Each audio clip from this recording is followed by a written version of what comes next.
এই যে তুমি প্রায় মিথ্যে বলো, ভাবছো যাকে বলছি সে তোমার মিথ্যেটা ধরতেই পারছে না, আর তুমি হেসে হেসে গুছিয়ে মিথ্যে বলে যাও। তুমি ভাবো অপর দিকের মানুষটা ভীষণ বোকা।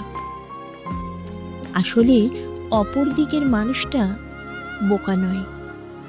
তুমি মিথ্যে কথা বলাই যেমন পটু, তেমনি তোমার মিথ্যে ধরতেও সে পটু। মিথ্যে বলতে তো যোগ্যতার দরকার হয় না, কোনটা মিথ্যে আর কোনটা সত্যি এটা বোঝার জন্য যোগ্যতা লাগে। আসল সত্যটা সে জানে বলেই সে চুপ থাকে। তোমার মিথ্যেটাকে সত্যির মতো করে সে শোনে, আর তুমি ভাবছো তোমার চাতুরি সে ধরতে পারছে না। তোমার ধারণাটাই ভুল। আচ্ছা, তোমার মুখের ওপর যদি বলে দেয় তুমি মিথ্যা বলছো, তুমি মেনে নিতে পারবে তো? পারবে না।